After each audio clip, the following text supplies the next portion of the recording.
स्वतंत्र भारत के पहले की बात है, जब अंग्रेज लगातार बंगाल को अस्थिर करने की कोशिशों में लगे हुए थे। ब्रिटिश हुकूमत की सांप्रदायिक सद्भाव को बिगाड़ने वाली नीतियों के विरुद्ध एक अभिजात देशभक्त और प्रखर राष्ट्रवादी सामने आ गया।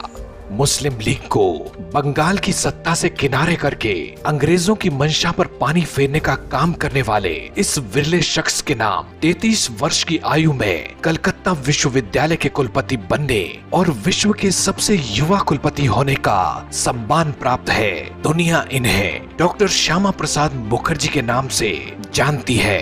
बंगाल विभाजन के दौरान हिंदू अस्मिता की रक्षा में भी डॉक्टर मुखर्जी का योगदान बेहद अहम माना जाता है।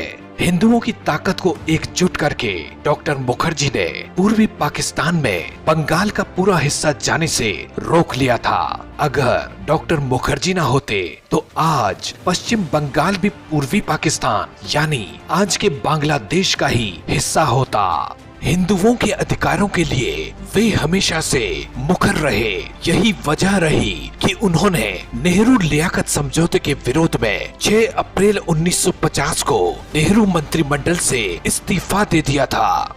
मुखर्जी अल्पसंख्यक आयोग स्थापित करने और दोनों देशों में अल्पसंख्यक अधिकारों की गारंटी देने के उनके संयुक्त समझौते के सख्त खिलाफ थे, क्योंकि उनका मानना था कि इससे पूर्वी बंगाल में हिंदुओं को पाकिस्तान की दया पर छोड़ दिया जाएगा। डॉक्टर मुखर्जी ने मंत्रिमंडल से त्यागपत्र देने के बाद 21 अक्टूबर 1951 को दिल्ली में भारतीय जनसंघ की स्थापना की।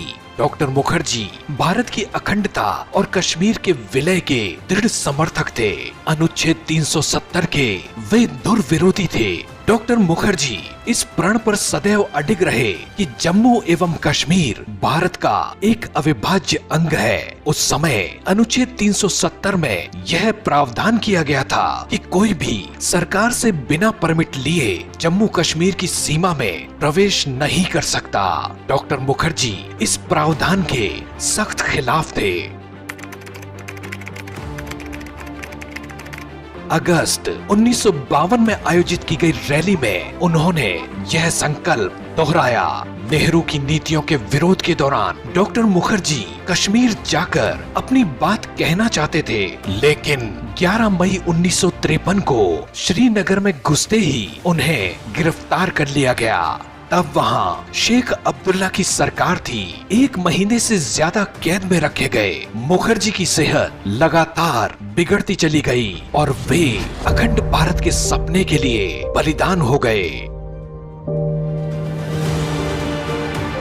5 अगस्त 2019 को जब प्रधानमंत्री नरेंद्र मोदी जी और गृह मंत्री अमित शाह जी के प्रयासों से अनुच्छेद 370 को निरस्त किया गया, तब जाकर डॉक्टर श्यामा प्रसाद मुखर्जी का सपना पूरा हुआ।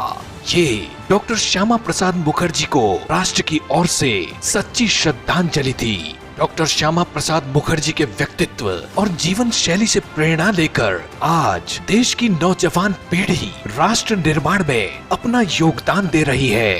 भारत की एकता और अखंडता के लिए दिए गए बलिदान को कृतज्ञ राष्ट्र नमन करता है। उनकी स्मृतियों को और योगदान को प्रणाम।